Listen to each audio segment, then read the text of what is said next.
El timbre sonó a las 9:15 de la mañana, un sonido metálico y demandante que cortó el silencio de mi ritual matutino. Estaba en el porche, con una taza de té de jazmín humeante entre las manos, observando cómo los colibríes se disputaban el néctar de mis bugambilias. El sol de la colonia del Valle se sentía tibio sobre mi piel, una caricia familiar que prometía un día tranquilo. Pero ese timbre no era de un vendedor o del cartero. Tenía la urgencia de las malas noticias, una impaciencia que me erizó la piel. Dejé la taza sobre la mesita de hierro forjado. El delicado patrón de porcelana ahora un punto de calma, en un momento que se sentía repentinamente afilado. Sabía, con esa certeza visceral que solo dan los años, que quienquiera que estuviera al otro lado de mi puerta no venía a ofrecerme paz. Al abrir, el aire de la mañana se sintió más frío. Frente a mí no había uno, sino 3 hombres, 2 uniformados, con la seriedad impuesta por su placa, y uno en el centro, vestido con un traje gris tan impecable como su sonrisa condescendiente. Sostenía un portafolio de cuero bajo el brazo, un accesorio que parecía más un arma que una herramienta de trabajo. Reconocí la arrogancia antes que el rostro.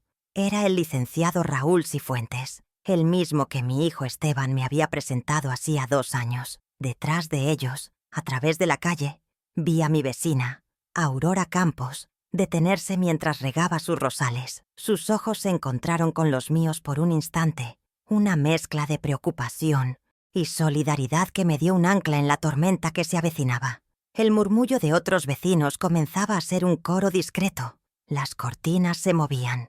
El escenario estaba listo. El licenciado Cifuentes dio un paso al frente, su voz impostada para proyectar una autoridad que no poseía. «Señora Paredes, buenos días», dijo, aunque su tono no tenía nada de bueno. Abrió su portafolio con un chasquido que resonó en el silencio tenso. «Tenemos una denuncia por despojo. Su hijo, el señor Esteban Paredes, requiere acceso inmediato a su propiedad». Hizo un énfasis deliberado y ofensivo en la palabra «su», como si estuviera corrigiendo a una niña terca. Los policías a sus costados se mantuvieron inmóviles, sus miradas fijas en un punto por encima de mi cabeza, entrenados para ser presencias intimidantes. Sentí la mirada de todo el vecindario sobre mí, un tribunal improvisado en una mañana de martes. Cada palabra de Cifuentes era una piedra lanzada contra la fachada de mi vida. Mantuve mi postura, la espalda recta, las manos tranquilas a mis costados. Mi corazón latía con fuerza, pero mi voz, cuando salió, fue serena, tan clara como el aire de la mañana. «Esta es mi casa, licenciado», respondí, devolviéndole el énfasis con una calma helada que pareció descolocarlo. Mis ojos no se apartaron de los suyos. «Usted y yo sabemos que la pagué durante 30 años con el trabajo de estas manos, y usted no tiene ninguna orden judicial, solo un papel membretado y mucha prepotencia». Mi mirada se desvió por un segundo hacia el portafolio de cuero. Allí, grabado en oro, estaba el logo, Gestoría Patrimonial Cifuentes y Asociados, el mismo logo del documento que me hicieron firmar para mi comodidad. La pieza del rompecabezas encajó con un dolor sordo y profundo. No era un error, era un plan. Cifuentes parpadeó, su guión interrumpido. Esperaba lágrimas, gritos, una anciana frágil y confundida. No esperaba resistencia. Tartamudeó algo sobre proceder legalmente, sobre las consecuencias, pero sus amenazas se ahogaron en su propia falta de convicción. «Buenos días, licenciado», repetí, y lentamente, con una deliberación que era un acto de desafío en sí mismo, cerré la puerta. El sonido del cerrojo al girar fue el punto final más elocuente que podría haber pronunciado. Me quedé de espaldas a la madera, escuchando sus pasos frustrados al alejarse, el murmullo de los vecinos disipándose. El silencio que quedó después era más pesado que el ruido. No sabían con quién se metían. Creían que estaban desalojando a una viuda de 72 años. No entendían que acababan de declararle la guerra a la jefa de vestuario de la Compañía Nacional de Teatro, una mujer que sabía que cada gran producción comienza con un guión impecable. El mensaje de Lorena había llegado el día anterior, un dardo digital lanzado desde la comodidad de un hotel en Acapulco. Lo leí en la cocina, mientras el agua para el té hervía. «Esteban y yo nos quedamos aquí. Ya te diremos cuándo. Volvemos, si es que volvemos. No nos busques. No era un aviso, era una sentencia, un destierro de mi propia vida, dictado por la mujer que vivía bajo el techo que yo pagué. Mi primera reacción fue un frío que me recorrió la espalda. No hubo lágrimas. Años de gaslighting y microagresiones me habían preparado para esto. Tú ya no estás para estos trotes, mamá. Lorena y yo lo manejamos. Tú descansa. ¿Segura que te acuerdas bien? Habían estado ensayando sus líneas durante años. Mi respuesta al mensaje fue una sola palabra: perfecto. Y luego llamé a un cerrajero.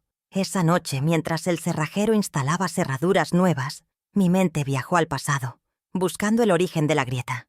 Aterrizó en mi antiguo taller de costura, en el año 2002. La habitación olía a tela, a hilo y al café quemado de las 3 de la madrugada.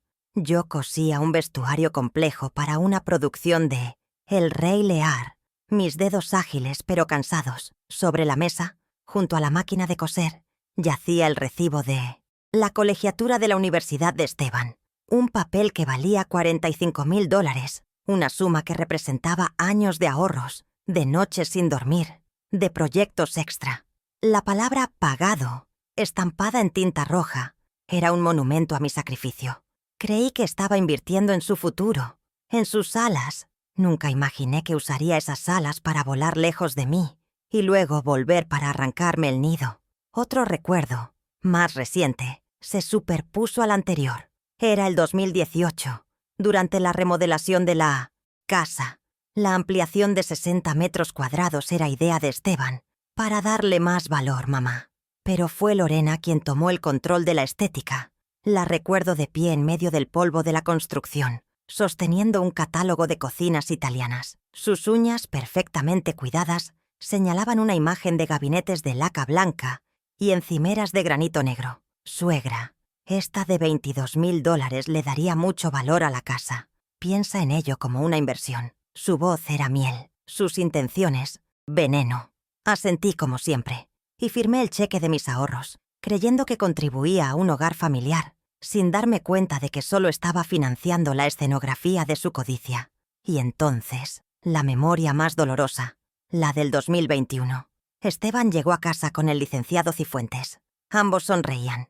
«Mamá, con este poder general nos facilitas todo», me explicó mi hijo, su tono lleno de una falsa preocupación. «Para que no tengas que ir al banco ni hacer filas. Es por tu comodidad». Me pusieron delante un fajo de 8 páginas, llenas de una letra diminuta y un lenguaje legal incomprensible. Cifuentes señalaba dónde debía firmar, su pluma dorada un faro en un mar de jerga. Confié en el hijo al que le había dado todo. Firmé sin leer, entregándoles el control de mi vida en una bandeja de plata, creyendo que aceptaba un gesto de amor. Qué ingenua fui. No era comodidad lo que me ofrecían. Era una jaula dorada cuyas rejas apenas empezaba a ver. La humillación en el porche, el mensaje de Lorena, los recuerdos de mis sacrificios. Todo se arremolinaba en mi mente, pero en lugar de caos, sentí una extraña claridad. El dolor se estaba transformando en un combustible frío y potente. Durante años, creí que mi valor residía en cuánto podía darles, en mi capacidad de ser la eterna proveedora. Me hicieron creer que mi memoria fallaba, que mi juicio estaba nublado, que dependía de ellos. Pero, en ese momento, sola en mi casa recién asegurada, mi mente estaba más afilada que nunca. Sabía que no podía enfrentarlos con gritos ni con súplicas. Ellos habían elegido el campo de batalla legal y social. Muy bien. Les iba a ofrecer una producción que jamás olvidarían. Y yo sería la directora, la guionista y la protagonista. ¿Querían mi casa? Primero tendrían que atravesar el archivo de mi vida. Mi primer movimiento fue metódico, casi ritual. Subí al ático, un lugar que guardaba más que polvo y objetos olvidados. Guardaba la verdad. El aire olía a madera vieja y a papel. Fui directamente a una caja de cartón etiquetada con mi caligrafía. Trámites 2021. Mis manos no temblaban. Dentro, entre viejas declaraciones de impuestos y recibos de servicios, estaba el sobre manila que buscaba. Lo abrí con cuidado, como si desactivara una bomba. Y allí estaba. la copia del poder general notarial que había firmado. Las 8 páginas engrapadas se sentían pesadas en mi mano, cada una traición. Me senté en un viejo baúl, la única luz proveniente de una pequeña ventana, polvorienta, y comencé a leer. Esta vez, leería cada palabra. Las cláusulas eran un laberinto de términos legales, diseñados para ocultar su verdadero alcance. Poder general para pleitos y cobranzas, actos de administración y actos de dominio. Pero fue una frase, en la página 5, la que me heló la sangre. Les otorgaba poder, irrestricto y tan amplio como en derecho sea necesario, sobre todos mis bienes, presentes y futuros. Podían vender, hipotecar, donar, todo sin mi consentimiento. No les había dado una herramienta para ayudarme. Les había entregado un arma cargada y la habían apuntado directamente a mi corazón. Mi firma, al final del documento, parecía la de una extraña, una mujer crédula que ya no existía.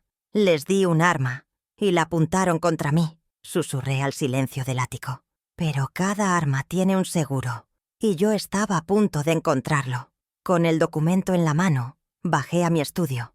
Encendí la computadora, mis dedos moviéndose con una nueva determinación. Accedí al portal de mi banco, el mismo para el que les había dado acceso, por si había una emergencia. La primera emergencia, al parecer, fue financiar su vida de lujos. La pantalla mostró el saldo de mi cuenta de ahorros, la que había nutrido durante 40 años, $180,000, evaporados. El número 0 en la pantalla era un abismo. Pero no me permití caer. Hice clic en los estados de cuenta de la tarjeta de crédito adicional que Lorena usaba. Los cargos de los últimos 30 días contaban una historia de derroche descarado. Compras que sumaban $12,500. Imprimí cada página. El zumbido de la impresora un sonido de guerra. La lista de gastos era un insulto a cada sacrificio que había hecho. Suites en el hotel más caro de Acapulco. Cenas en restaurantes con estrellas Michelin. Un reloj de marca que costaba más que mi primer coche. Cogí un marcador fluorescente amarillo y empecé a resaltar cada cargo, cada fecha, cada establecimiento. La página se convirtió en un mapa de su traición. Cada línea amarilla era una prueba, una pieza de mi contraataque. Mi bienestar les costaba muy caro, pensé con una ironía amarga. ¿Acaso mi tranquilidad venía en una botella de champaña de $500? ¿O en un bolso de diseñador que jamás usaría? Estaban tan ocupados gastando mi dinero que se olvidaron de lo más importante. Yo llevaba las cuentas. Mi siguiente parada fue un viejo archivador de metal en la esquina de mi taller de costura. Allí, en una carpeta, etiquetada como «Vehículos», encontré lo que buscaba. El título de propiedad del BMW Serie 4. El de $60,000 que le regalé a Esteban por su 40º cumpleaños. Lo recordaba perfectamente, su rostro iluminado de alegría, sus promesas de que siempre cuidaría de mí. El coche era un símbolo de su estatus, su mayor orgullo. Pero al revisar el documento, una sonrisa lenta y fría se dibujó en mi rostro. El auto estaba a nombre de Magdalena Paredes. En la emoción del momento, y con la excusa de los trámites, nunca habíamos hecho la transferencia de propiedad. Legalmente, el flamante BMW seguía siendo mío. «Conducían mi auto», susurré, pero yo todavía tenía el volante, mientras organizaba los documentos sobre mi escritorio. El poder, los extractos bancarios, el título del auto. Mi teléfono sonó. Era Aurora. Su voz era un bálsamo de complicidad. «Magdalena, vi todo esta mañana». «¡Qué sinvergüenzas!», dijo, sin necesidad de más explicaciones. «Pero tengo algo para ti. La cámara de seguridad de mi entrada grabó toda la escena. La tengo en una memoria USB. ¿Te sirve?». El ofrecimiento fue un regalo inesperado, la pieza final que completaba mi arsenal. «Te veo en 5 minutos, Aurora. Y gracias». Colgué el teléfono. Ahora tenía el guión, los actores, el escenario y hasta la grabación del primer acto. Solo faltaba que la función comenzara. La verdad, como bien sabía por mi trabajo en el teatro, depende del ángulo desde el que se mire, y yo estaba a punto de ofrecerles una nueva perspectiva. Al día siguiente, a las 10 en punto de la mañana, me senté en mi sillón favorito con el teléfono en la mano. Marqué el número del banco, Una línea directa para clientes preferentes que no había usado en años. Cuando la operadora contestó, mi voz fue la de siempre. Calmada, educada, pero con un filo de acero. Di mi nombre y mi palabra clave de seguridad, una que ni Esteban ni Lorena conocían, el nombre del primer teatro donde trabajé. Quisiera reportar el robo de 2 tarjetas de crédito adicionales y solicitar su cancelación inmediata. Dije, cada palabra precisa. También solicité el bloqueo de la cuenta conjunta, dejando solo mi cuenta personal activa. La operadora procesó todo con eficiencia. En menos de 5 minutos, el grifo de su financiamiento se había cerrado. Fue el primer nudo de la red que estaba tejiendo. Esa misma tarde, a las 4, tenía una cita. El despacho del licenciado David Moreno no se parecía en nada al de Cifuentes. Era un espacio moderno, luminoso, en un edificio del centro. David era el nieto de una vieja amiga y colega del teatro, una mujer de una integridad intachable. Él, con apenas 30 años, irradiaba una calma profesional y una inteligencia aguda que me dieron confianza al instante. No me interrumpió mientras yo exponía los hechos. Simplemente escuchaba, sus ojos fijos en los míos, asintiendo ocasionalmente. Sobre su escritorio de cristal, extendí mis pruebas. El poder notarial, los extractos bancarios, resaltados, la copia del título del BMW y la memoria USB que Aurora me había dado. Era la primera vez que compartía mi historia, y sentirme validada fue como un sorbo de agua fresca en el desierto. David revisó cada documento con una atención meticulosa. Proyectó el video de la cámara de seguridad de Aurora en el monitor de su computadora. Vimos la escena juntos. La llegada de Cifuentes, su actitud prepotente, mi respuesta serena. La grabación desde el ángulo cenital era devastadora para ellos. Los mostraba como matones acosando a una mujer en su propia casa. David hizo una pausa en la imagen del logo en el portafolio de Cifuentes. «Esto es oro, Magdalena», dijo, su voz tranquila pero firme. «No solo tenemos abuso de confianza y posible fraude, sino una conducta poco profesional y coacción. Tenemos más que suficiente». Me explicó el plan, paso a paso. Redactaría una revocación de poder y una notificación extrajudicial. La maquinaria de la justicia, mi justicia, empezaba a moverse. A la mañana siguiente, a las 9 en punto, entré en la Notaría Pública 14. El lugar olía a papel importante y a decisiones irrevocables. Me recibió un notario de aspecto solemne que ya había sido contactado por David. Me presentó el documento de revocación de poder. Era una sola página, clara y contundente, en agudo contraste con las 8 páginas engañosas de Cifuentes. Leí la cláusula principal. Por medio de la presente, revoco en todas sus partes, sin reserva ni limitación alguna, el poder otorgado. Tomé la pluma y firmé. Mi firma era firme, segura. El notario estampó su sello sobre ella. Un sonido seco y definitivo. El poder que les había entregado con tanta ingenuidad quedaba anulado. La primera fase de mi plan estaba completa. Sentí como si me quitaran un peso de encima que no sabía que cargaba. Al salir de la notaría, el sol me pareció más brillante. Caminé un par de cuadras hasta un pequeño café y me senté en una mesa al aire libre. Pedí un expreso y, mientras esperaba, hice la siguiente llamada. Era a una empresa de grúas. Con el título de propiedad en mi bolso y la tranquilidad de saber que legalmente estaba en mi derecho, solicité que recogieran un BMW Serie 4 de un estacionamiento público cerca del aeropuerto. La dirección la obtuve de un pequeño rastreador GPS que había instalado en el coche meses atrás con la excusa de la seguridad. Le había dicho a Esteban que era por si se lo robaban. ¡Qué irónico! La operadora me confirmó que enviarían una unidad en una hora. Imaginé la cara de mi hijo cuando descubriera su preciado símbolo de estatus desaparecido. Más tarde ese día, recibí una llamada de David. «Magdalena, ya está hecho», me informó. «Acabo de enviar una notificación formal al licenciado Cifuentes, convocándolo a él y a sus clientes, Esteban y Lorena, a una junta de conciliación urgente en mi despacho. La cita es para mañana viernes, a las 5 de la tarde». Su voz era eficiente, sin rastro de emoción. «El cebo está en el agua. Ahora solo. Queda esperar que muerdan». Colgué el teléfono y miré por la ventana de mi sala. La casa se sentía diferente, más mía que nunca.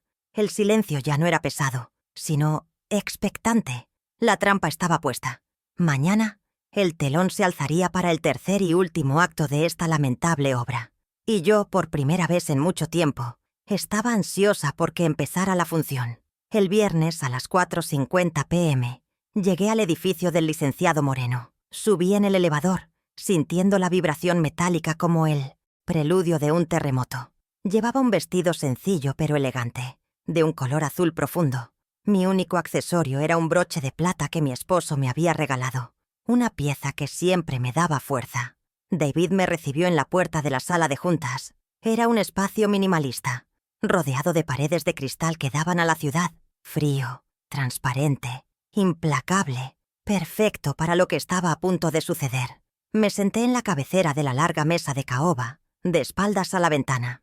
Desde allí tendría una vista perfecta de sus rostros. No era una junta de conciliación, era un tribunal. Y el veredicto ya estaba escrito.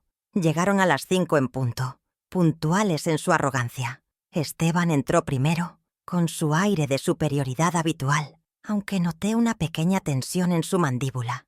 Lorena lo seguía, vestida con un atuendo llamativo que gritaba «¡Dinero nuevo!», sus ojos escaneando la oficina con desdén. El licenciado Cifuentes cerraba el grupo, su portafolio de cuero de nuevo bajo el brazo, como un escudo. Se sentaron frente a mí, una falange de codicia. Esteban ni siquiera me miró. Lorena me dedicó una sonrisa falsa y condescendiente. Cifuentes asintió con la cabeza, como si me estuviera haciendo un favor al estar allí. Ninguno de ellos sospechaba que no eran los cazadores, sino la presa. Dejé que el silencio se asentara por un momento, disfrutando de su incómoda confianza. Cifuentes, como era de esperar, tomó la palabra. Inició un discurso pomposo sobre la importancia de la familia, las obligaciones filiales y la necesidad de proteger a los mayores. Habló de mi supuesta vulnerabilidad y de la preocupación de mi hijo. Cada palabra era una mentira envuelta en jerga legal. Yo permanecí en silencio, mis manos cruzadas sobre la mesa, mi rostro una máscara de serenidad. Dejé que hablara, que se enredara en su propia retórica. Esteban asentía a cada frase, como un monaguillo a un sermón. Lorena se miraba las uñas. Estaban tan absortos en su propia narrativa que no vieron el precipicio a sus pies. Mi silencio no era debilidad, era una cuenta regresiva, y el tiempo se les estaba acabando. Cuando Cifuentes finalmente hizo una pausa para tomar aire, David Moreno se inclinó hacia adelante. Su movimiento fue sutil, pero cambió por completo el centro de poder en la habitación. «Gracias por su exposición, licenciado», dijo David, su voz cortando el aire viciado. «Ahora, si me permiten, me gustaría aclarar algunos puntos». Se levantó y caminó hacia una gran pantalla en la pared. Con un clic de un control remoto, la pantalla cobró vida. La primera imagen que apareció fue el estado de cuenta de la tarjeta de crédito, con los gastos en Acapulco resaltados en amarillo brillante. «Estos gastos, por un total de $12,500 en el último mes», comenzó David, «¿forman parte del cuidado que le estaban proveyendo a la señora Paredes?» La cara de Lorena perdió todo su color. Sus ojos se abrieron de par en par, fijos en la lista de sus caprichos expuesta para que todos la vieran. El hotel, las boutiques, los restaurantes. Abrió la boca para protestar, pero no le salieron las palabras. Esteban miró la pantalla y luego a Lorena. Una chispa de pánico en sus ojos. Cifuentes frunció el ceño, claramente tomado por sorpresa. «Esos son gastos privados. No tienen relevancia», empezó a decir. David lo interrumpió sin alzar la voz. «Tienen toda la relevancia del mundo, licenciado, cuando se pagan con el dinero de la persona a la que supuestamente se está protegiendo. Y esto es solo el comienzo». La primera grieta en su armadura se había abierto, y yo estaba lista para hacerla más grande. Sin darles tiempo a recuperarse, David cambió la imagen en la pantalla. Ahora mostraba una foto del BMW Serie 4 de Esteban. «Hablando de patrimonio», continuó David, su tono ahora más afilado, «me gustaría discutir la propiedad de este vehículo». Sacó de una carpeta un documento, y lo deslizó sobre la mesa hacia Esteban. Era una copia del Medios, título de propiedad. Esteban, me informan que tu auto fue remolcado esta mañana de un estacionamiento cerca del aeropuerto. La razón es muy simple. Legalmente, nunca ha sido tuyo. Pertenece a tu madre. Justo en ese momento, como si estuviera perfectamente orquestado, el teléfono de Esteban vibró sobre la mesa.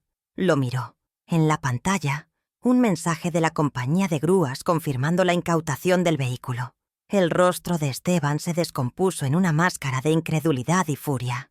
Ahora sí, Cifuentes se puso de pie, su rostro enrojecido de ira. «¡Esto es un atropello! Tenemos un poder general que nos faculta para...» Blandió una copia del documento como si fuera una espada. Estaba perdiendo el control, y en ese momento perdió el juego. David lo observó con una calma casi clínica. «Me alegra que mencione el poder, licenciado», dijo, y le entregó un sobre blanco y sellado.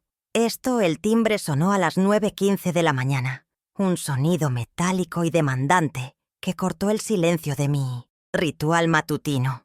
Estaba en el porche, con una taza de té de jazmín humeante entre las manos, observando cómo los colibríes se disputaban el néctar de mis bugambilias. El sol de la colonia del Valle se sentía tibio sobre mi piel, una caricia familiar que prometía un día tranquilo. Pero ese timbre no era de un vendedor o del cartero.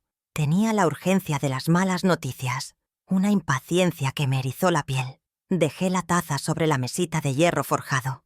El delicado patrón de porcelana, ahora, un punto de calma en un momento que se sentía repentinamente afilado. Sabía, con esa certeza visceral, que solo dan los 72 años, que quienquiera que estuviera al otro lado de mi puerta, no venía a ofrecerme paz. Al abrir, el aire de la mañana se sintió más frío. Frente a mí no había uno, sino 3 hombres, 2 uniformados, con la seriedad impuesta por su placa, y uno en el centro, vestido con un traje gris tan impecable como su sonrisa condescendiente. Sostenía una carpeta de cuero bajo el brazo, un accesorio que parecía más un arma que una herramienta de trabajo. Reconocí la arrogancia antes que el rostro. Era el licenciado Raúl Cifuentes, el mismo que mi hijo Esteban me había presentado hacía 2 años. Detrás de ellos, a través de la calle, vi a mi vecina, Aurora Campos, detenerse mientras regaba sus rosales. Sus ojos se encontraron con los míos por un instante, una mezcla de preocupación y solidaridad que me dio un ancla en la tormenta que se avecinaba. El murmullo de otros vecinos comenzaba a ser un coro discreto. Las cortinas se movían. El escenario estaba listo. El licenciado Cifuentes dio un paso al frente, su voz impostada para proyectar una autoridad que no poseía. «Señora Paredes, tenemos una denuncia por despojo. Su hijo Esteban requiere acceso inmediato a su propiedad», dijo, haciendo un énfasis deliberado y ofensivo en la palabra «su», como si estuviera corrigiendo a una niña terca. «O abre o procederemos legalmente».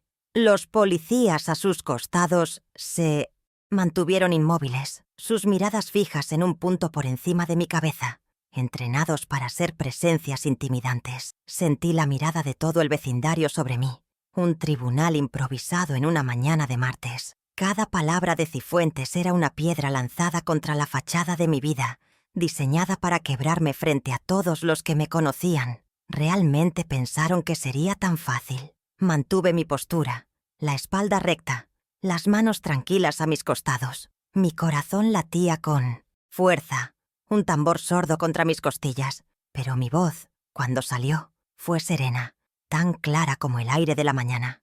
«Esta es mi casa, licenciado», respondí, devolviéndole el énfasis con una calma helada que pareció descolocarlo. Mis ojos no se apartaron de los suyos. «Y usted no tiene ninguna orden judicial». «Buenos días». Él esperaba lágrimas, gritos, una anciana frágil y confundida. No esperaba resistencia. No esperaba que yo supiera la diferencia entre una amenaza vacía y un mandato legal. Su guión se había roto en la primera escena, y su improvisación era pésima. No sabía que yo había pasado 40 años de mi vida leyendo entre líneas y detectando las malas actuaciones. Fue entonces cuando mi mirada se desvió por un segundo hacia el objeto que llevaba bajo el brazo, la carpeta de cuero. Allí, grabado en letras doradas, Estaba el logo: Gestoría Patrimonial Cifuentes y Asociados. Un escalofrío me recorrió, pero no de miedo, sino de una claridad absoluta y aterradora. Era la misma gestoría, el mismo logo del fajo de 8 páginas que me hicieron firmar hacía 2 años para mi comodidad, para no tener que ir al banco ni hacer filas. La pieza del rompecabezas encajó con un dolor sordo y profundo. Esto no era un malentendido, no era una discusión familiar que se había salido de control. Era la culminación de un plan meticulosamente diseñado. Y acababan de revelarme, sin querer, el nombre de su cómplice. Cifuentes parpadeó, su máscara de superioridad resquebrajándose. Tartamudeó algo sobre consecuencias, sobre un proceso inminente, pero sus amenazas se ahogaron en su propia falta de convicción. Su actuación había terminado. Repetí mis palabras, convirtiéndolas en una sentencia. «Buenos días, licenciado». Y lentamente, con una deliberación que era un acto de desafío en sí mismo, cerré la puerta de mi casa en su cara. El sonido del cerrojo al girar fue el punto final más elocuente que podría haber pronunciado. Me quedé de espaldas a la madera, escuchando sus pasos frustrados al alejarse por el sendero del jardín, el murmullo de los vecinos disipándose como la niebla de la mañana. El silencio que quedó después era más pesado que el ruido, cargado de todo lo no dicho. No sabían con quién se metían. Creían que estaban desalojando a una viuda vulnerable, a una madre a la que habían convencido de que su memoria fallaba.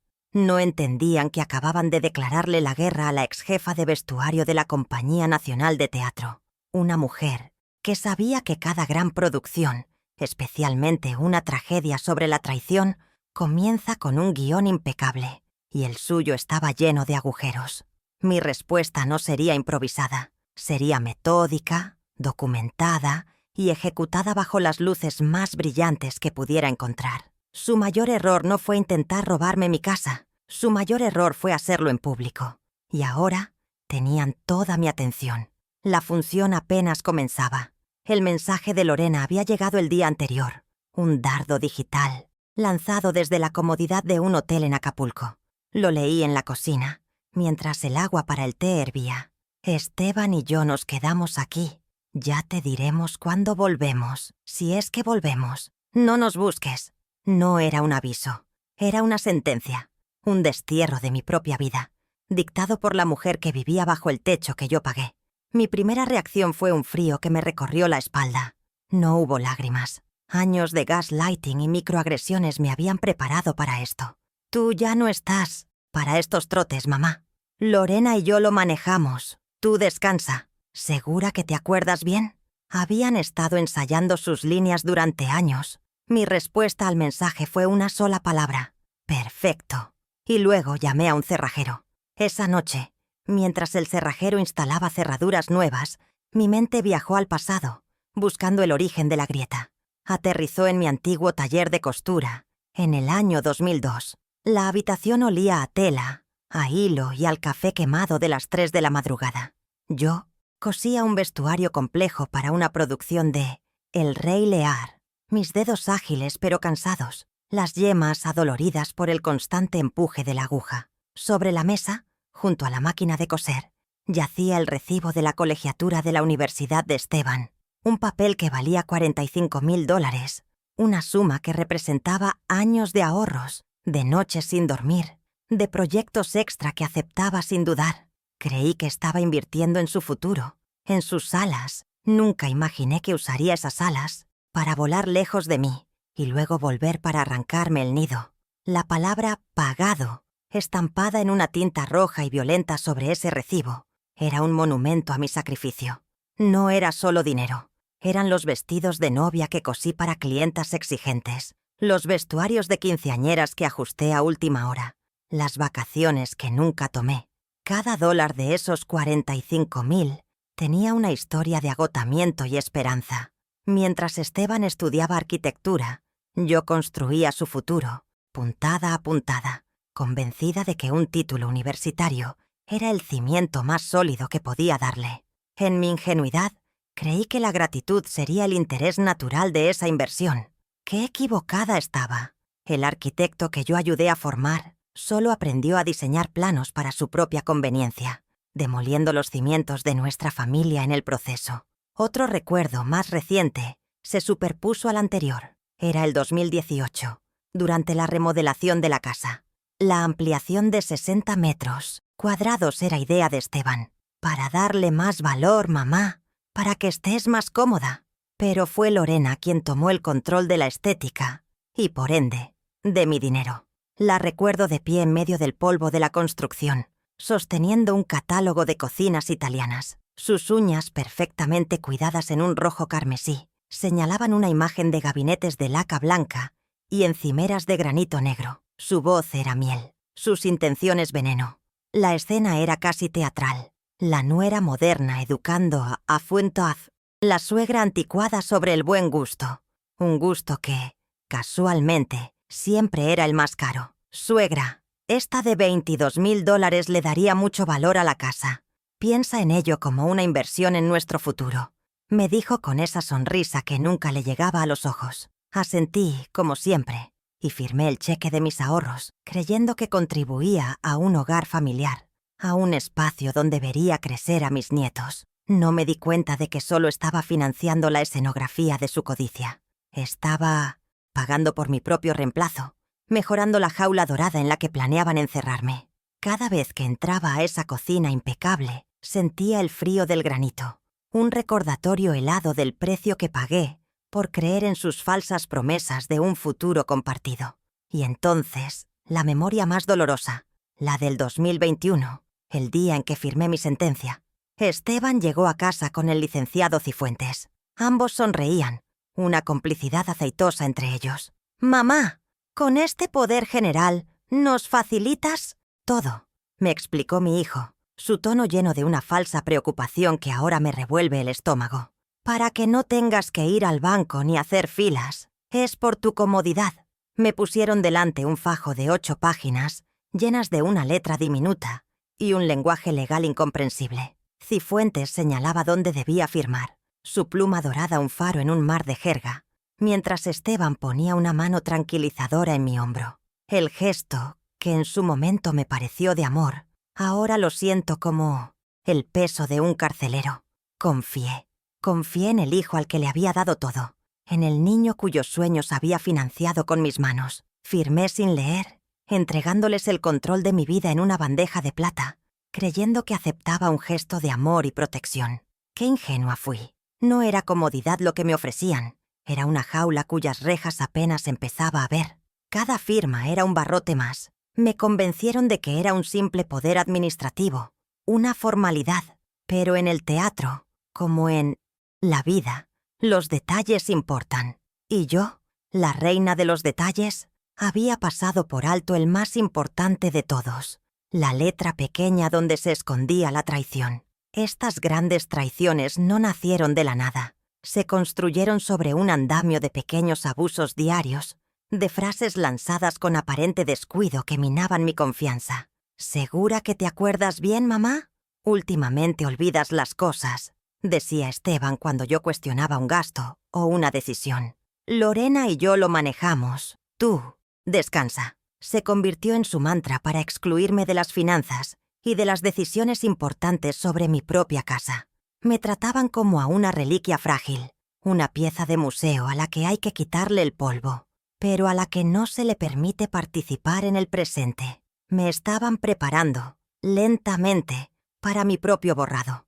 La humillación en el porche, el mensaje de Lorena, los recuerdos de mis sacrificios, todo se arremolinaba en mi mente, pero en lugar de caos, sentí una extraña y fría claridad. El dolor se estaba transformando en un combustible potente y enfocado. Durante años, creí que mi valor residía en cuánto podía darles, en mi capacidad de ser la eterna proveedora. Me hicieron creer que mi memoria fallaba, que mi juicio estaba nublado por la edad, que dependía de ellos para navegar el mundo. Pero en ese momento, sola en mi casa recién asegurada, mi mente estaba más afilada que nunca. Sabía que no podía enfrentarlos con gritos ni con súplicas. Ellos habían elegido el campo de batalla legal y social. Muy bien. Les iba a ofrecer una producción que jamás olvidarían. ¿Querían mi casa? Primero tendrían que atravesar el archivo de mi vida. Mi primer movimiento fue metódico, casi ritual. Subí al ático, un lugar que guardaba más que polvo y objetos olvidados. Guardaba la verdad en capas de tiempo. El aire olía a madera vieja y a papel, el aroma de una vida archivada. No busqué al azar. Fui directamente a una caja de cartón, etiquetada con mi caligrafía de hace 2 años. Trámites 2021. Mis manos no temblaban. Me movía con la precisión de una diseñadora que busca el patrón exacto para un corte decisivo. Dentro, entre viejas declaraciones de impuestos y recibos de servicios, estaba el sobre manila que buscaba. Lo abrí con cuidado, como si desactivara una bomba de tiempo. Y allí estaba, la copia del poder general notarial que había firmado. Las 8 páginas engrapadas se sentían pesadas en mi mano, cada una un eslabón en la cadena con la que intentaron atarme. Me senté en un viejo baúl, la única luz proveniente de una pequeña ventana polvorienta que dibujaba un rectángulo luminoso en el suelo. Comencé a leer. Esta vez, leería cada palabra, cada cláusula diseñada para ocultar su verdadero alcance. Poder general para pleitos y cobranzas, actos de administración y actos de dominio. Pero fue una frase, en la página 5, la que me heló la sangre y a la vez me dio el arma que necesitaba. Les otorgaba poder, irrestricto y tan amplio como derecho sea necesario, sobre todos mis bienes presentes y futuros. Podían vender, hipotecar, donar, todo sin mi consentimiento. Mi firma al final del documento parecía la de una extraña, una mujer crédula que ya no existía. Les di un arma y la apuntaron contra mí. Susurré al silencio del ático. Pero cada arma tiene un seguro, y yo estaba a punto de encontrarlo. Con el documento en la mano, bajé a mi estudio. El dolor se había solidificado en una determinación gélida. Encendí la computadora, mis dedos moviéndose con una nueva determinación sobre el teclado.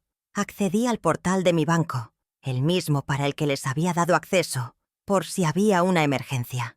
La primera emergencia, al parecer, fue financiar su vida de lujos. La pantalla mostró el saldo de mi cuenta de ahorros de toda la vida, la que había nutrido durante 40 años. $180,000, evaporados. El número 0 en la pantalla era un abismo, un insulto a cada noche que pasé cosiendo para asegurar mi vejez. Pero no me permití caer en él. Hice clic en los estados de cuenta de la tarjeta de crédito adicional que Lorena usaba. El rastro digital era mi segundo hallazgo. Los cargos de los últimos 30 días contaban una historia de derroche descarado. Compras que sumaban $12,500. Imprimí cada página. El zumbido de la impresora, un sonido de guerra que llenaba el silencio de la casa. La lista de gastos era un insulto a cada sacrificio que había hecho. Suites en el hotel más caro de mi Acapulco. Cenas en restaurantes con estrellas Michelin. Un reloj de marca que costaba más que mi primer coche. Cogí un marcador fluorescente amarillo y empecé a resaltar cada cargo, cada fecha, cada establecimiento. La página se convirtió en un mapa de su traición. Cada línea amarilla una prueba irrefutable de su fraude moral y financiero. Mi bienestar les costaba muy caro, pensé con una ironía amarga. Estaban tan ocupados gastando mi dinero que se olvidaron de lo más importante. Yo siempre he llevado las cuentas.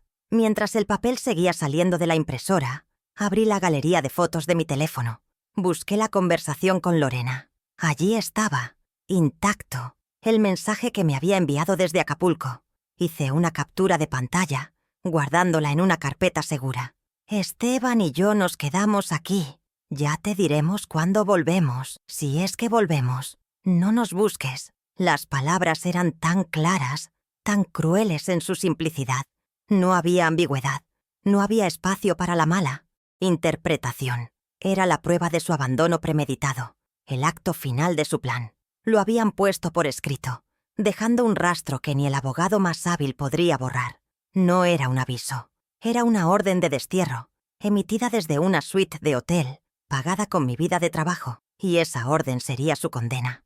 Con las pruebas digitales e impresas aseguradas, mi siguiente parada fue un viejo archivador de metal en la esquina de mi taller de costura, mi santuario. Olía a tiza de sastre y a recuerdos de tela. Allí, en una carpeta etiquetada como Vehículos, encontré lo que buscaba.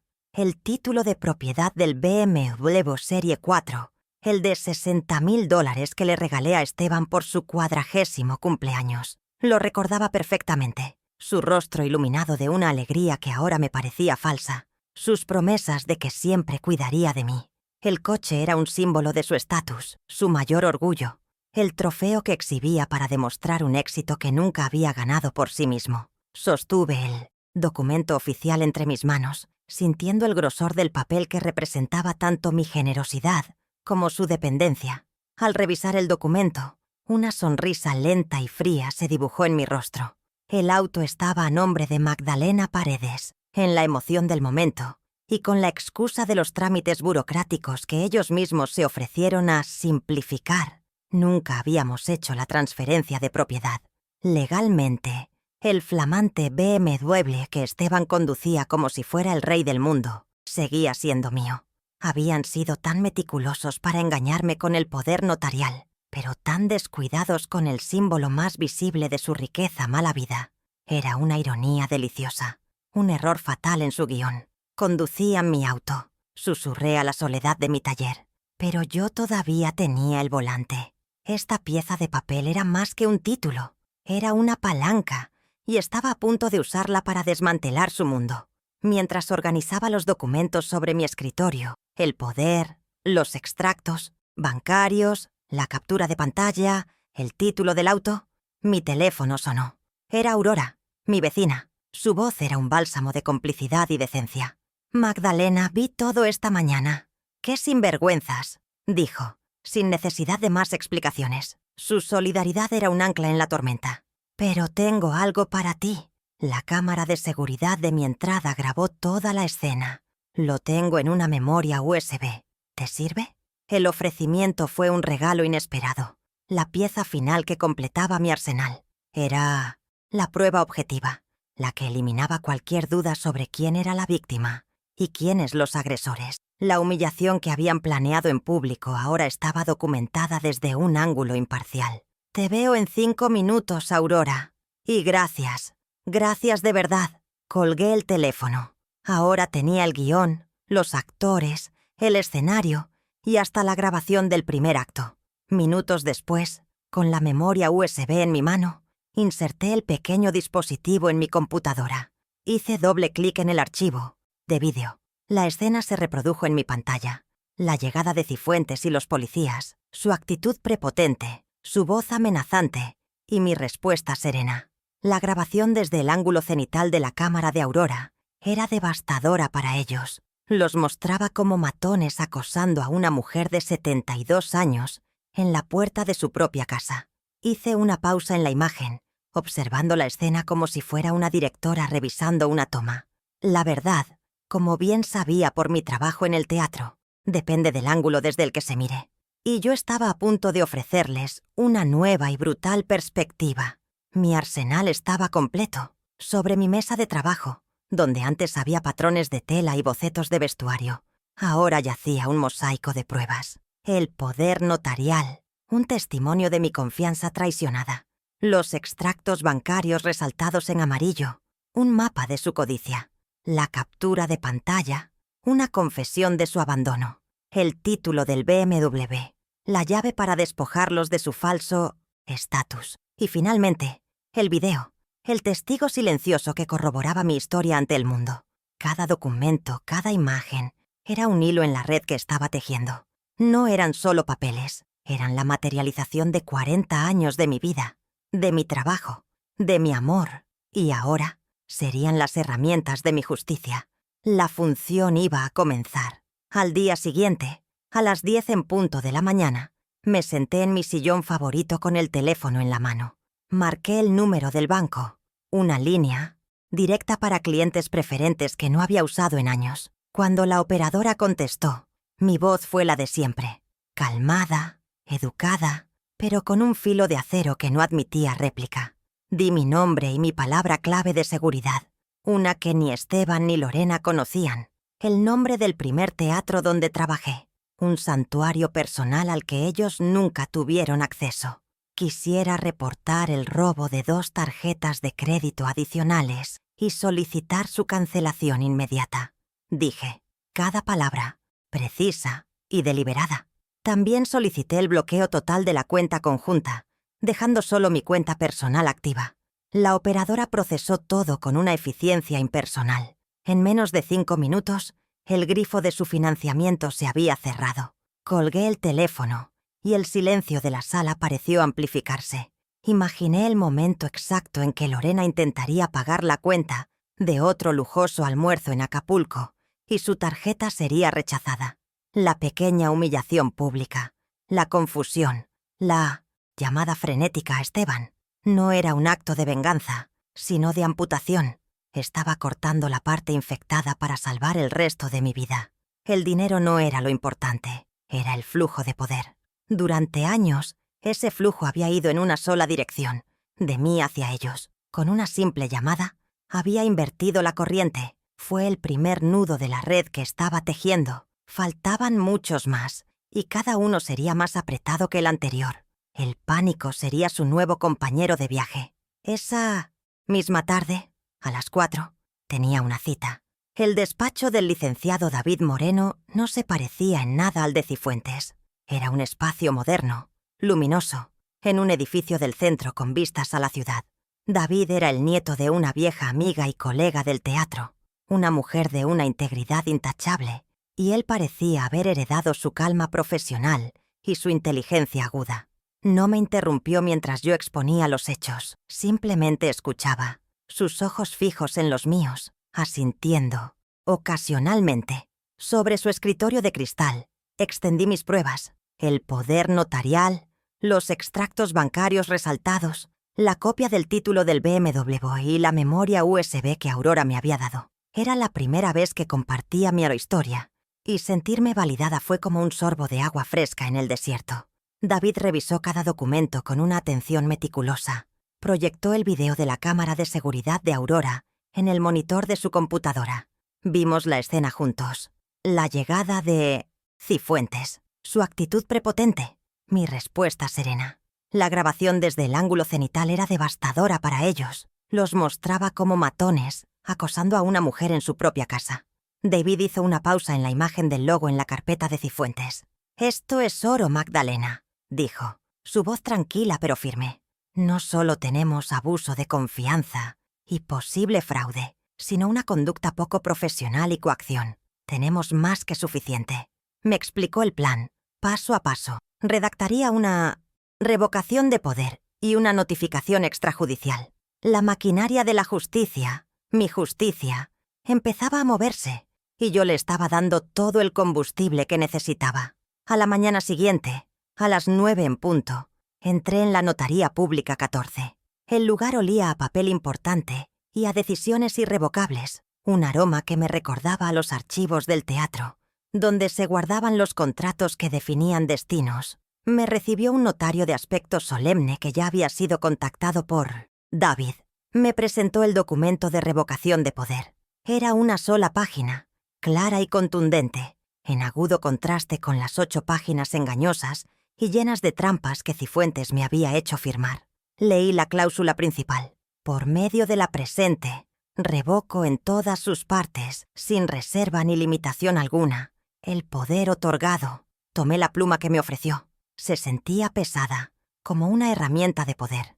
Mi firma fue firme, segura, la caligrafía de una mujer que había recuperado el control de su propia narrativa. El notario tomó el documento, lo revisó y estampó su sello sobre mi firma. El sonido fue seco y definitivo, un golpe de mazo que resonó en la silenciosa oficina. El poder que les había entregado con tanta ingenuidad quedaba legalmente anulado.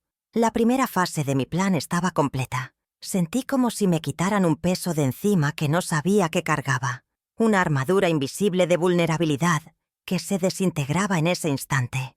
Al salir de la notaría, el sol de la mañana me pareció más brillante, el aire más limpio.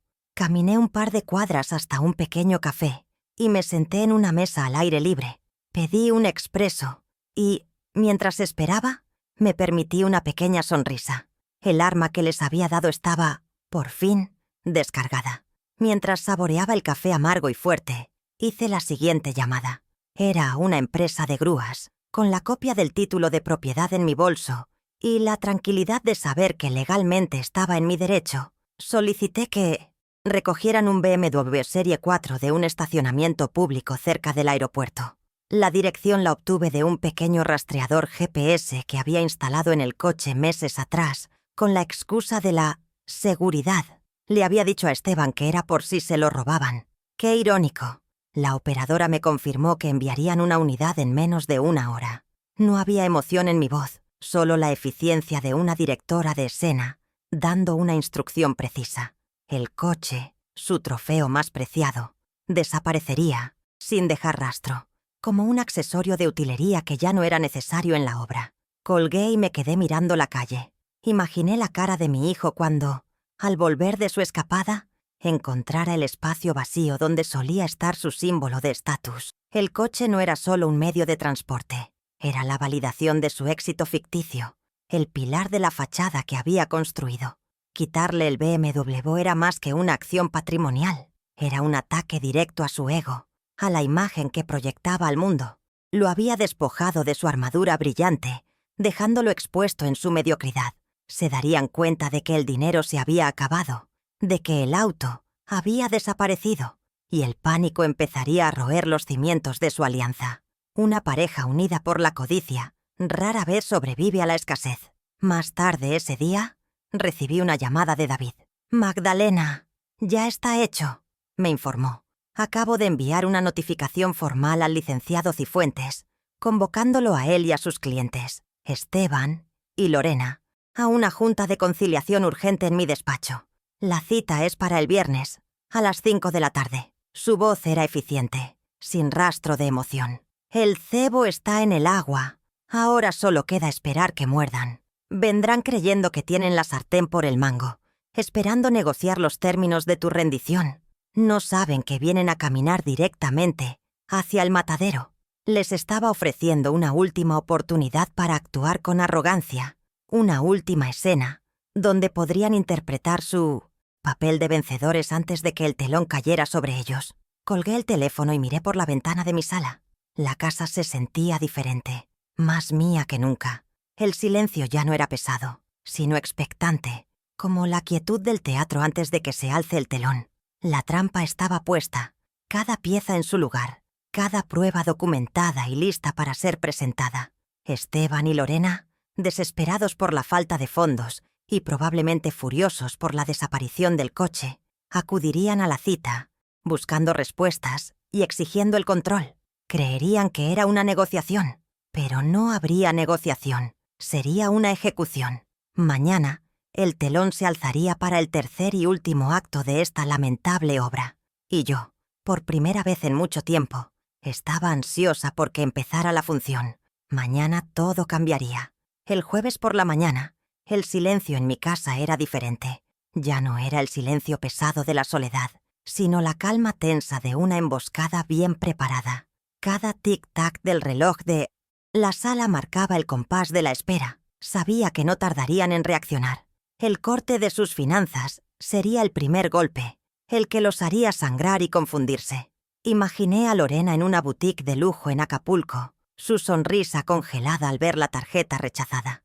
Imaginé a Esteban tratando de pagar la cuenta del hotel, su fachada de hombre exitoso, desmoronándose frente a un empleado indiferente. No sentía placer en su humillación, sino una fría satisfacción. Les estaba quitando las herramientas que usaban para construir su mundo de mentiras, una por una. El teléfono permaneció en silencio hasta las 11:23 am. La primera llamada fue de Esteban. Su voz, usualmente un barítono condescendiente, era ahora un tenor agudo de pánico mal disimulado. «Mamá, algo pasa con las tarjetas. No funcionan. Lorena dice que la tuya tampoco pasa». No preguntó cómo estaba. No hubo un saludo, solo la urgencia de quien ve su fuente de sustento secarse. Mantuve mi voz tan serena como el té de la mañana. «Qué extraño, hijo. La mía funciona perfectamente. Acabo de usarla para pagar el supermercado. Quizás deberías llamar al banco». Dejé una pausa, permitiendo que su mente procesara la implicación. El problema no era del banco. Era de ellos. ¿Necesitas algo más? Pregunté con una cortesía helada. Colgó sin responder. El primer peón había caído del tablero. Una hora después, llamó Lorena. Su voz era un chillido de furia e indignación. «¿Qué hiciste, Magdalena? Nos dejaste varados. Nos humillaste». Detrás de su ira podía escuchar el miedo de una mujer cuyo único valor residía en la apariencia que ya no podía costear. No levanté la voz. «Lorena, recibí tu mensaje», le respondí con una calma que la desarmó. Decía claramente que no los buscara, que ya me dirían si es que volvían. Estoy respetando tus deseos, no los estoy buscando, ni a ti ni a tu esposo. Usé sus propias palabras como un espejo, reflejando la crueldad de su abandono. El silencio al otro lado de la línea fue más elocuente que cualquier insulto. Había quedado atrapada en su propia trampa verbal. La verdadera explosión llegó por la tarde. Esteban llamó de nuevo, esta vez gritando. «¡El coche! ¡Mi coche no está!». Llamé a la policía, mamá. Lo reporté como robado. Su preciado BMW, el pilar de su identidad, había desaparecido. Su voz estaba rota por una histeria que nunca le había escuchado.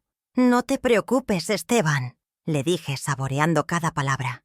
«El coche no fue robado. Está en un lugar seguro». Recordé que el título de propiedad sigue a mi nombre, y con la inseguridad de estos días, decidí guardarlo yo misma. Podía oír su respiración entrecortada, la maquinaria de su mente tratando de entender cómo había perdido el control tan absolutamente. «Tú no podías hacer eso», balbuceó. «Claro que podía», respondí. «Es mi auto». Anticipando el siguiente movimiento, ya estaba preparada. Apenas colgué con Esteban, el teléfono sonó de nuevo. Era un número desconocido. «Señora Paredes, habla el licenciado Cifuentes», dijo con su habitual tono pomposo, aunque podía detectar una nota de urgencia. «Su hijo me informa de una serie de acciones alarmantes. Le exijo que revierta estas decisiones inmediatamente, o nos veremos forzados a...». Lo interrumpí, no con rudeza, sino con una eficiencia quirúrgica. «Licenciado, le agradezco su llamada. Sin embargo, a partir de este momento, cualquier comunicación relacionada conmigo deberá dirigirla a mi abogado, el licenciado David Moreno. Lea, enviaré sus datos de contacto por mensaje de texto. Que tenga un buen día». Colgué antes de que pudiera responder. Jaque. El rey de su tablero ahora tenía que enfrentarse a una pieza de su mismo nivel.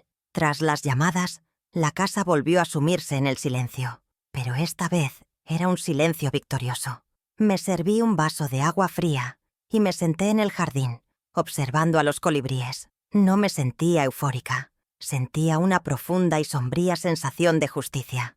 Había pasado años sintiéndome pequeña, dudando de mi propia mente, cediendo terreno poco a poco. Ahora, en menos de 48 horas, había recuperado mi territorio. Había demostrado que su poder sobre mí era una ilusión que dependía enteramente de mi cooperación y de mi dinero. Al cortar ambos, su castillo de naipes se venía abajo con una rapidez patética. Su alianza forjada en la codicia no resistiría la presión de la escasez.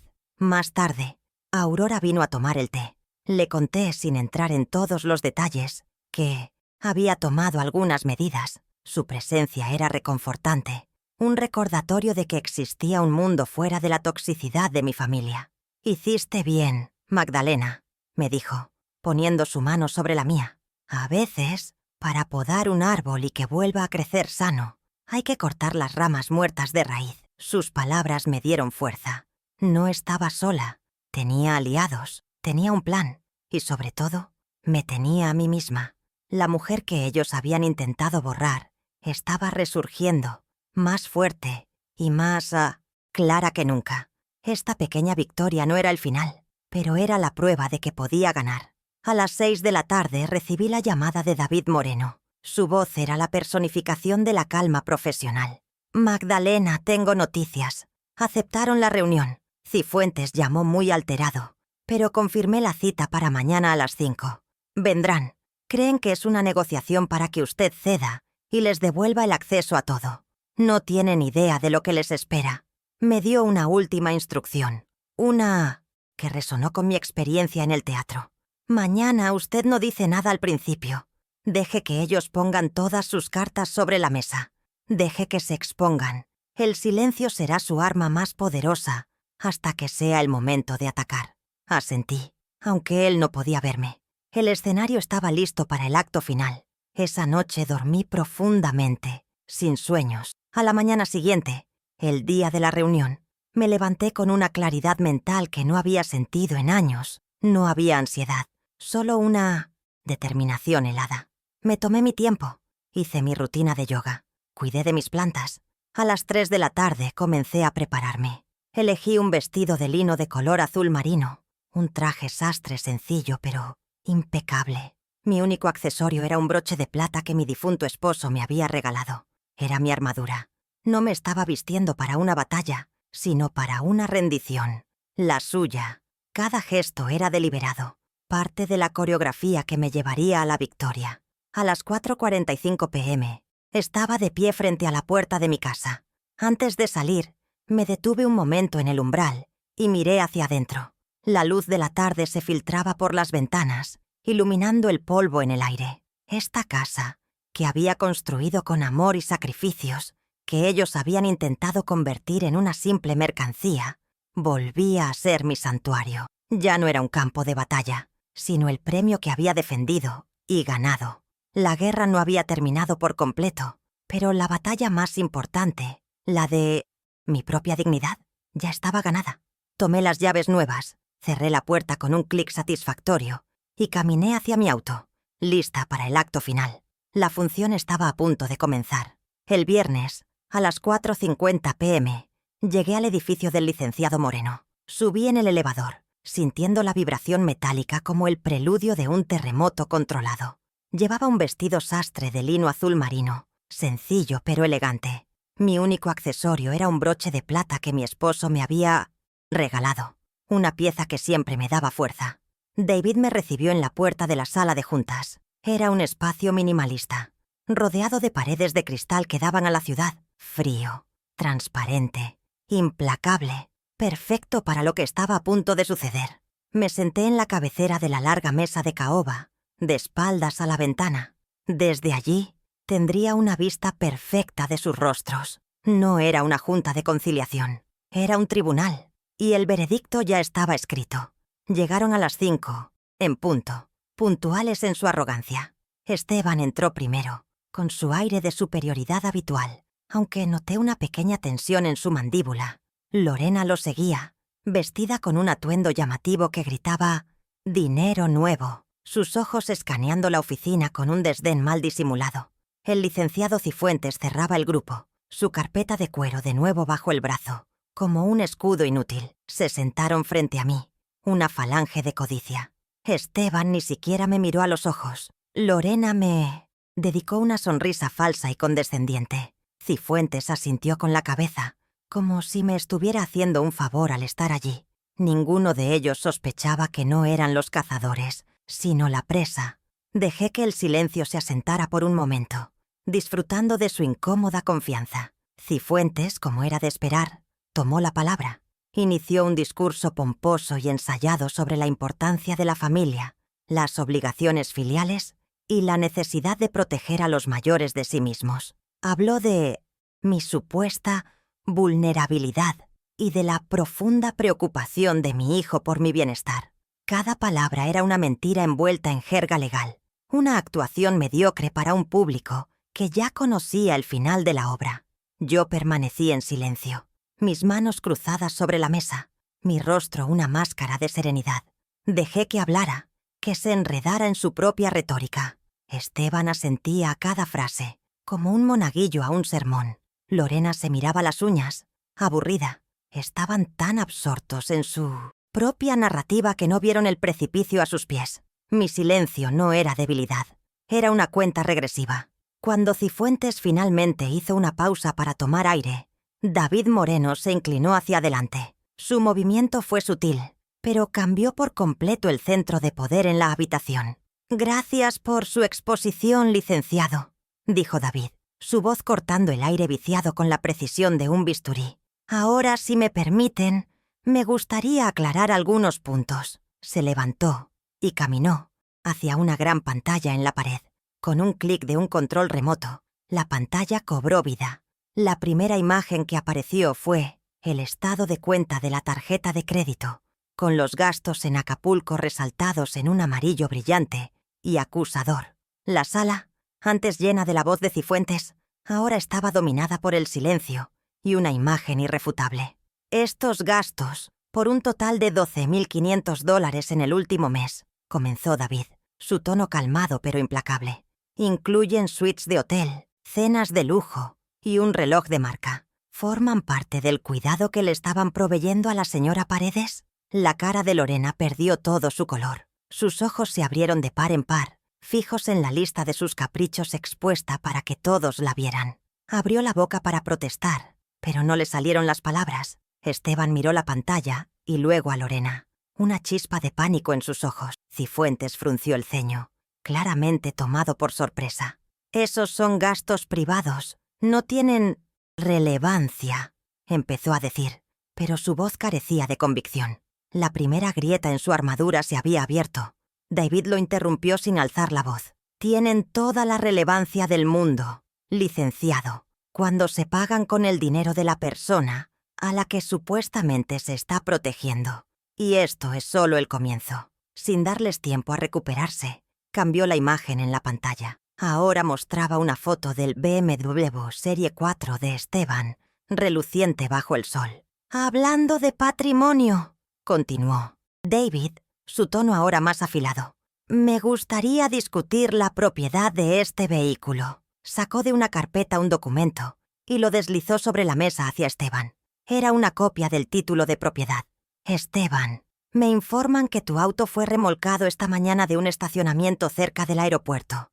La razón es muy simple. Legalmente, nunca ha sido tuyo. Pertenece a tu madre». Justo en ese momento, como si estuviera perfectamente orquestado, el teléfono de Esteban vibró sobre la mesa. Lo miró. En la pantalla, un mensaje de la compañía de grúas confirmando la incautación del vehículo. El rostro de Esteban se descompuso en una máscara de incredulidad y furia impotente. El símbolo de su estatus, de su éxito fabricado, le había sido arrebatado con una simple llamada telefónica. El golpe a su ego fue visible. Se encorvó ligeramente en su silla, como si le hubieran sacado el aire de los pulmones. Lorena lo miró, no con compasión, sino con una creciente alarma. Su mundo de apariencias se estaba desmoronando pieza por pieza, y la función apenas iba por la mitad. Ahora sí, Cifuentes se puso de pie, su rostro enrojecido de ira. «Esto es un atropello, es una coacción inaceptable. Tenemos un poder general que nos faculta para administrar todos los bienes de la señora Paredes», gritó, blandiendo una copia del documento como si fuera una espada. Estaba perdiendo el control, y en ese momento perdió el juego. Dejó de ser un abogado para convertirse en un matón acorralado. David lo observó con una calma casi clínica, esperando que terminara su berrinche. Dejó que toda la sala viera la desesperación detrás de la arrogancia. Era exactamente la reacción que habíamos anticipado, el clímax de su propia farsa. Su única arma era un papel, y estaba a punto de descubrir que era de utilería. «Me alegra que mencione el poder, licenciado», dijo David con una tranquilidad mortal. Se acercó a Cifuentes y le entregó un sobre blanco y sellado. «Esto es para usted. Es una notificación. Y la oficial de la Notaría Pública 14. Cifuentes lo abrió con manos temblorosas. Dentro, un documento de una sola página. «Como puede leer», continuó David, su voz ahora resonando en el silencio absoluto, «el poder que usted invoca fue revocado ayer, a las 9:05 de la mañana. Cualquier uso del mismo desde ese momento constituye un fraude, y usted intentó usarlo esta mañana para intimidar a mi clienta en su domicilio. Un acto que, por cierto, fue grabado». El color desapareció del rostro de Cifuentes. Jaque mate. El silencio que siguió fue denso, pesado. Esteban, finalmente comprendiendo la magnitud de su derrota, murmuró: «Mamá, ¿qué vamos a hacer? Nos dejaste sin nada». Fue la primera vez que me habló directamente, y su voz era la de un niño asustado. Lo miré a los ojos, por primera vez en toda la reunión. Mi voz, cuando hablé, fue tranquila. pero cada palabra pesaba 1 tonelada. No, Esteban, no los dejé sin nada. Los dejé por primera vez con lo que ustedes mismos han construido. En ese instante, David colocó 2 documentos más sobre la mesa. Esta es una orden de restricción que les prohíbe acercarse a menos de 200 metros del domicilio de la señora Paredes. Y esta es una notificación para que retiren sus pertenencias personales en las próximas 48 horas, bajo supervisión. La humillación final fue casi silenciosa. Esteban sacó su cartera, quizás por un reflejo de buscar control, e intentó pagar el café que había pedido al llegar. La tarjeta fue rechazada. El pitido agudo y electrónico de la terminal fue el sonido de su ruina financiera. El pánico puro se dibujó en su rostro. Miró a Lorena, quien lo observaba con una expresión de frío desprecio. La alianza forjada en la codicia se disolvió en el aire ácido de la derrota. Ya no eran cómplices, solo 2 extraños unidos por un fracaso compartido.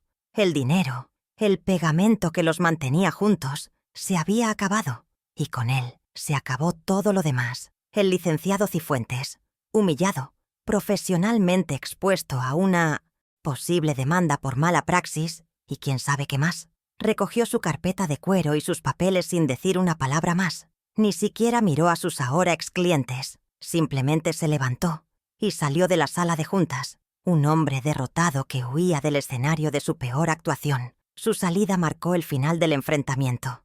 Los había despojado de su dinero, de sus símbolos de estatus y, finalmente, de su cómplice legal. Estaban solos, expuestos y sin un solo recurso a su nombre. La obra había terminado, y los villanos habían recibido su justo castigo, no con un estruendo, sino con el silencio de una cuenta bancaria vacía y una puerta que se cerraba. Salí del despacho del licenciado Moreno cuando la ciudad ya encendía sus primeras luces. El aire de la tarde era frío y cortante, y llené mis pulmones con él como si fuera la primera vez que respiraba de verdad en años. No sentía euforia ni un deseo de celebración, sino una calma profunda, la quietud que sigue a una tormenta devastadora. La tensión que había cargado en mis hombros durante tanto tiempo se había disuelto, dejando en su lugar una ligereza casi extraña. Mientras David me acompañaba al elevador, me entregó una carpeta con mi nombre. Aquí está todo, Magdalena, el principio de su nueva vida. Asentí sin poder articular palabra.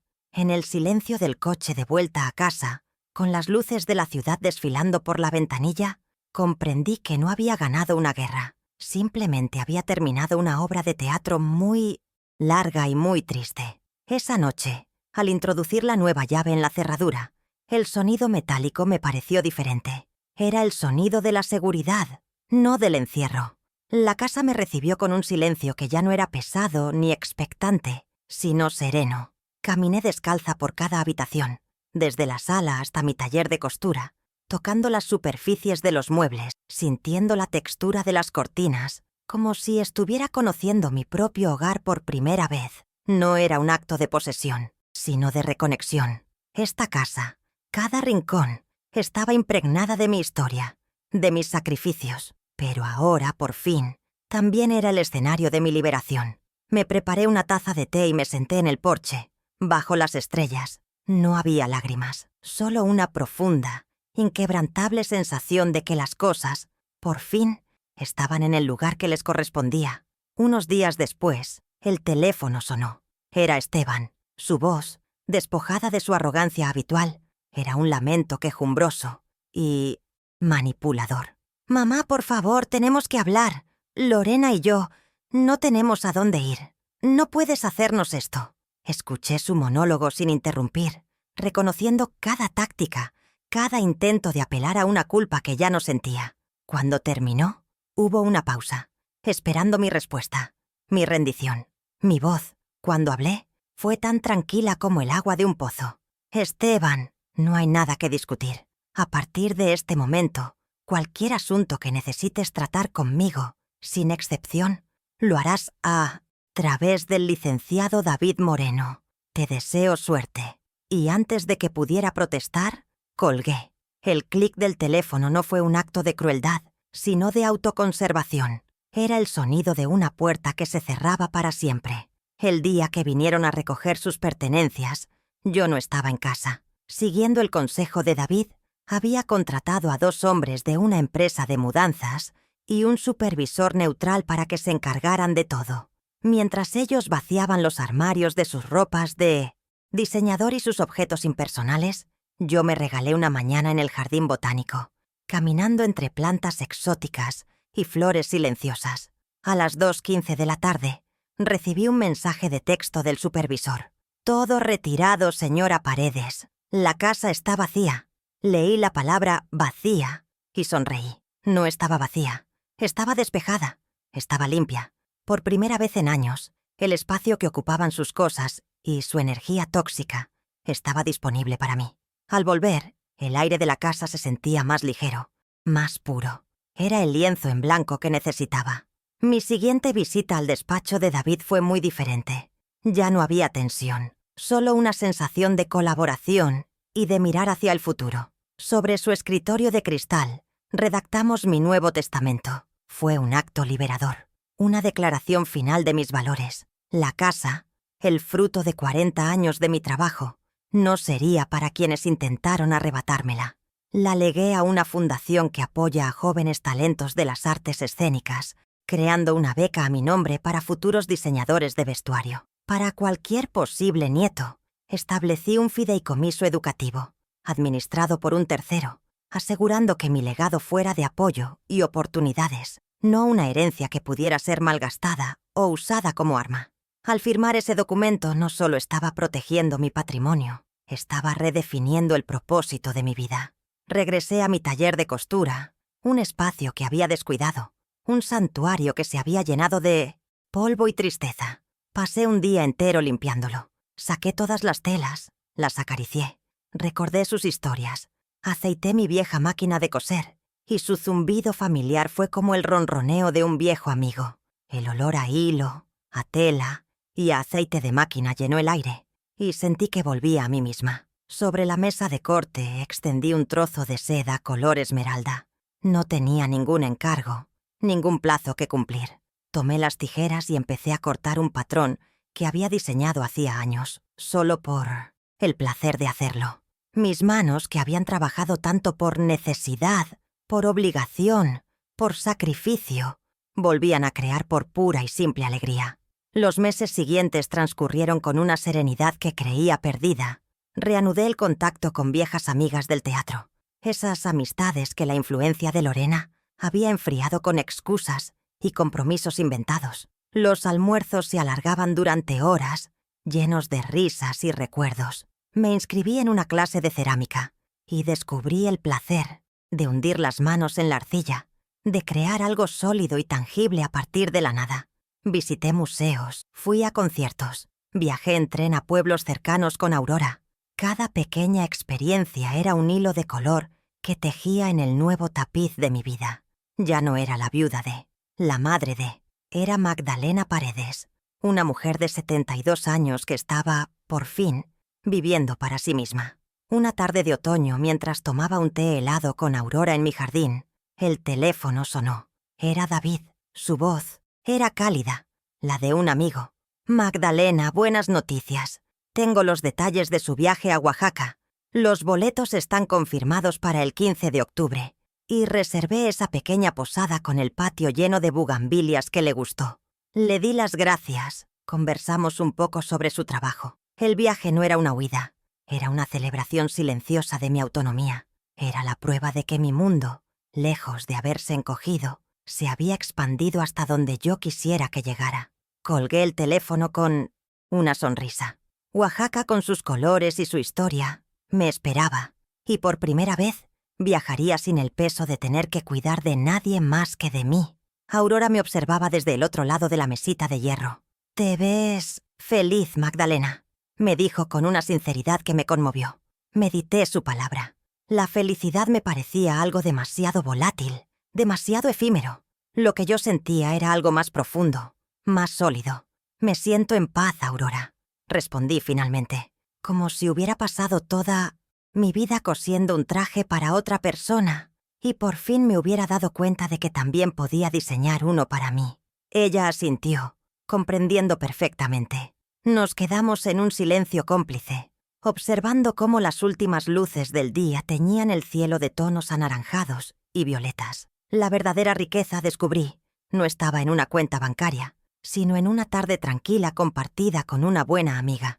Con la ayuda de un asesor financiero que David me recomendó, puse en orden mis finanzas. El dinero que había recuperado ya no era una fuente de ansiedad o un botín para otros, sino una herramienta para mi tranquilidad. Establecí un plan de inversión conservador, asegurando que tendría lo suficiente para vivir cómodamente y para mis pequeños lujos, como los viajes y las clases de arte. Cada mes, al revisar mis estados de cuenta, sentía una tranquila satisfacción.